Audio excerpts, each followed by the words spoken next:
حضور علیہ الصلوۃ والسلام مکہ سے جب ہجرت کر کے مدینہ تشریف لائے 3 ہجری کو 3 سال ہو گئے تھے ہجرت کر کے آئے ہوئے، حضرت حسن کی پیدائش ہوئی 3 ہجری کو۔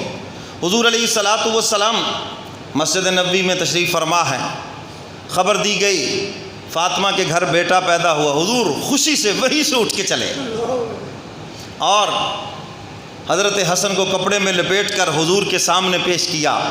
حضور علیہ الصلوۃ والسلام نے چوما اور پھر میرے محبوب نے دائیں کان کے اندر اذان دی، یہ دایاں ہاتھ یہ دایاں کان، یہ سنت ہے، دائیں کان میں اذان دی اور بائیں کان میں حضور نے اقامت فرمائی۔ اور آگے سنت ہے کوئی میٹھی چیز ہاتھ سے منہ کے اندر ڈالنا، چھوارا پیس کر، کھجور پیس کر یا شہد اور ساتھ تھوڑا سا لعاب دہن ملا کر پھر اس کو زبان کے اوپر رکھنا، بچہ چاٹ لے تو اس کو تہنیک کہتے ہیں، ہماری زبان میں اس کو گھٹی کہتے ہیں۔ اس سے عادتیں منتقل ہوتی ہیں اور یہ اولاد کا ماں باپ پر پہلا حق ہے کسی اچھے انسان سے تہنیک کرائی جائے۔ اور ہمارے ہاں کیا ہوتا ہے، نائی باہر ہے، یہ بڑا چنگا ہے، یہ اذان ہی دوانی ہے، دعا لو یہ فلانا جنا جو بڑا چنگا جی یہ ہی بس کرا لو جی۔ پھر بعد میں کہتے ہیں اسی چودھری ہیں، یہ آدت پتہ نہیں کدے تے گئی ہیں، یہ وہ گئی ہیں جہد کو تہنیک کرائی ہے، جدی یہ کٹی دوائی ہے وہ تے گیا ہے۔ سمجھ آئی ہے بات کہ نہیں؟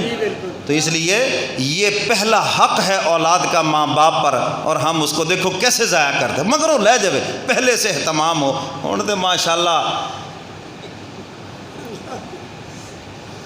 6 مہینے پہلے ہی بتا دیتے بیٹا ہوگا یا بیٹی ہوگی، کپڑے پہلے تیار کر کے بیٹھے ہوتے، یہ نہیں پتا ہوتا، تو اس کا بھی اہتمام پہلے سے کرنا چاہیے۔ اور الحمدللہ جو ہمارے ہاں آتے ہیں وہ اس کا اہتمام کرتے ہیں ان چیزوں کا۔ کسی اچھے انسان سے گھٹی دلوانا یہ بچے کا حق ہے اولاد کے اوپر۔ حضور علیہ الصلوۃ والسلام نے حضرت حسن رضی اللہ تعالیٰ عنہ، ہائے کیا خوش نصیب ہیں جن کے کانوں میں اذان میرے محبوب نے دی، کیا وہ خوش نصیب ہیں، پہلا لقمہ حضور کا لعاب دہن بنا ہے۔ اور حضور علیہ الصلوۃ والسلام نے پوچھا علی کوئی نام سوچا ہے بیٹے کے لیے؟ کہا ہاں حضور میں نے اس کا نام حرب سوچا ہے، حرب کا معنی ہے لڑائی۔ نہیں یہ نام نہیں ٹھیک میرے بیٹے کے لیے، اس کا نام حسن رکھتے ہیں، حسن۔ اور حضور نے فرمایا کہ یہ میرا بیٹا ایسا حسن ہے اس کے ہاتھ کے اوپر 2 مسلمانوں کے گروہوں کی صلح ہوگی۔ اور پھر حضور کی پیشین گوئی پوری ہوئی، حضرت علی کی جب شہادت ہوئی حضرت علی نے اپنا جانشین حضرت حسن کو مقرر کیا اور یہ 6 ماہ تک خلیفہ رہے، چونکہ اسلامی سلطنت 2 حصوں میں تقسیم تھی، ایک طرف سیدنا امیر معاویہ رضی اللہ تعالیٰ عنہ، ایک طرف سیدنا علی مرتضیٰ رضی اللہ تعالیٰ عنہ۔ تو حضرت حسن نے حضرت امیر معاویہ کو بلایا، مسجد علی کے اندر فجر کی نماز حضرت امیر معاویہ نے پڑھائی، بعد میں خطبہ دیا، حضرت علی کے فضائل سنائے، اور پھر حضرت حسن نے سیدنا امیر معاویہ کے ہاتھ کے اوپر بیعت کی اور 2 مسلمان گروہوں کی صلح ہو گئی آپس میں۔ پڑھ لے بخاری شریف میں سارا واقعہ موجود ہے، لیکن آج اس کا تذکرہ کوئی نہیں کرے گا۔ یہ دشمنان اسلام کو دکھ تھا اور اسی دکھ کی بنا پر حضرت حسن کو زہر دیا گیا، زہر سے آپ کی شہادت ہوئی ہے، مگر اس شہادت کا کوئی ذکر ہی نہیں کرتا۔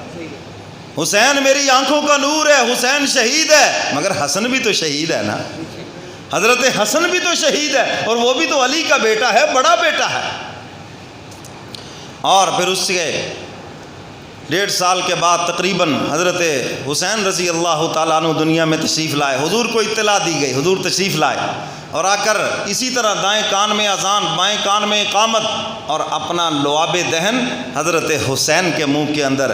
اور حسین تو بھی کتنا خوش نصیب ہے، دنیا میں تیری بھی پہلی خوراک میرے محبوب کا لعاب دہن بنا ہے، کیسا خوش نصیب انسان ہے۔ تو میرے محترم سامعین، ریحان حضور خود فرماتے ہیں یہ میرے 2 پھول ہیں دو پھول ہیں۔ حضور جب بھی باہر تشریف لے جاتے سفر پر تو حضرت فاطمہ کے گھر سے نکلتے، دونوں کو پیار کر کے نکلتے، اور جب بھی سفر سے واپس تشریف لاتے سیدہ فاطمہ کے گھر اور دونوں کو پیار کرتے۔ صحابہ فرماتے ہم نے کئی مرتبہ دیکھا حضور کے گردن مبارک، گلے مبارک میں ان بچوں نے باہیں ڈالی ہوتی اور حضور ان کو چومتے اور فرماتے، دعا کرتے، اے اللہ میں ان کو محبوب رکھتا ہوں، تو بھی ان کو محبوب رکھ، جو ان دونوں کو محبوب رکھے مولا تو بھی ان سے پیار کر۔ الحمدللہ اہل سنت والجماعت علماء دیوبند اہل بیت سے بھی پیار کرتے ہیں، تمام صحابہ سے بھی پیار کرتے ہیں، حسن اور حسین سے بھی پیار کرتے ہیں۔ یہ تو ہماری آنکھوں کے نور ہیں۔ اور جو اہل بیت کی توہین کرے، جو حضرت حسن اور حسین کی توہین کرے، جو صحابہ کی توہین کرے، وہ کافر ہے، دارہ اسلام سے خارج ہے۔ ہمارا اس سے کوئی لینا دینا نہیں ہے، یاد رکھنا۔ تو میرے محترم سامعین، حضور علیہ الصلاۃ والسلام ایک دن نماز کے لیے تشریف لائے، ایک بچہ ادھر کندھے پہ سوار ہے، ایک ادھر کندھے پہ سوار ہے، تو سیدنا صدیق اکبر، سیدنا فاروق اعظم آگے دروازے پر استقبال کے لیے کھڑے ہیں، تو فرمایا، عرض کرتے ہیں اللہ کے محبوب کیا عمدہ سواری ہے، یعنی امام الانبیاء اور ان کے کندھوں کے اوپر یہ سوار ہے، کیا عمدہ سواری ہے۔ حضور نے مسکراتے ہوئے فرمایا، ابو بکر و عمر سوار بھی کتنے اعلیٰ ہیں، سوار بھی تو دیکھو نا کتنے اعلیٰ۔ سیدہ شباب اہل الجنہ، فرمایا یہ دونوں جنت کے جوانوں کے سردار ہیں، اور ان کی والدہ جنت کی نوجوان عورتوں کی سردار ہے، اور ان کا باپ ساری دنیا کے ولیوں کا سردار ہے، اور ان کا نانا پوری کائنات کا سردار ہے۔ شان تو دیکھو ان کی کیا ہے، مقام تو دیکھو ان کا کیا ہے۔ اور یہ عظمتیں اور یہ شانیں ایسے نہیں مل گئی، اس کے لیے قربانی بھی ہے، قربانی بھی ہے۔ لوگ یہ کہتے ہیں حسین شہید ہو گیا، جسم کے ٹکڑے ہو گئے، حسین کا مقام تو دیکھو جنت میں کتنا اونچا ہے، حسین تو جنت کے جوانوں کا سردار ہے۔ اللہ اکبر۔ اور میرے محترم سامعین، حضور علیہ الصلاۃ والسلام نے دعا فرمائی۔ اب آپ بیدار ہو جائیں، کافی ہو گئی نیند ماشاءاللہ، بیدار ہو جائے ورنہ ساتھ والے بھی سونے لگ جائیں گے۔ ہاں بیدار ہو جائیں، اللہ آپ کو خوش رکھے۔ یہاں تو بیدار ہی کرنے کے لیے تو ہے، اللہ کرے دل بیدار پیدا کر۔ اقبال نے بھی کہا جو ظاہری نیند سے بیدار نہ ہو سکے وہ روحانی نیند سے کیسے بیدار ہوں گے۔ سب غفلت میں ہیں، میں بھی آپ بھی سب غفلت میں۔ اللہ کرے مرنے سے پہلے سب کی آنکھ کھل جائے، ہاں آخرت کی تیاری کر لیں، یہاں سے کوئی سامان کر لیں، ورنہ غفلت میں دنیا لگی ہوئی ہے۔ تو میرے محترم سامعین، اللہ اکبر، حضرت حسن اور حسین رضی اللہ تعالیٰ عنہ، حضور خطبہ ارشاد فرما رہے، دونوں آ گئے لڑتے، وہ گرتے پڑتے مجمع کے اندر، حضور نے خطبہ روکا، ممبر سے نیچے اترے اور دونوں کو پکڑا اور پھر پکڑ کے ممبر پہ لے آئے، ایک کو دائیں طرف بٹھا دیا، ایک کو بائیں طرف بٹھا دیا۔ اچھا میں یہ حدیث مکمل کرنے سے پہلے آپ سے پوچھتا ہوں، میں یہ کام کروں تو آپ کیا فتوے دیں گے؟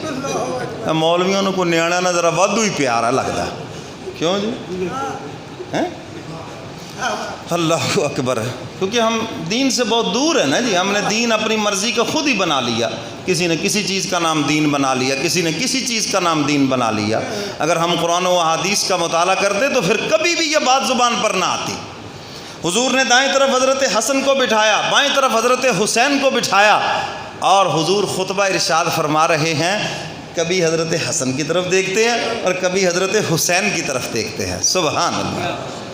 میرے محترم سامعین، صحابہ کرام بھی حضرت حسنین کریمین سے پیار کرتے تھے، وہ بھی ان سے محبت کرتے تھے۔ اللہ اکبر، اللہ اکبر۔ سیدنا فاروق اعظم کا دور خلافت ہے، جب ایران کی شہزادی گرفتار ہو کر آئی، شہر بانو، صحابہ کرام میں یہی ہے کہ مال غنیمت تقسیم ہوگا، یہ حسین و جمیل اور شہزادی شاید میرے حصے میں آ جائے۔ بتایا گیا امیر المومنین شہزادی گرفتار ہو کر آئی ہے، اس کا کیا کرنا ہے؟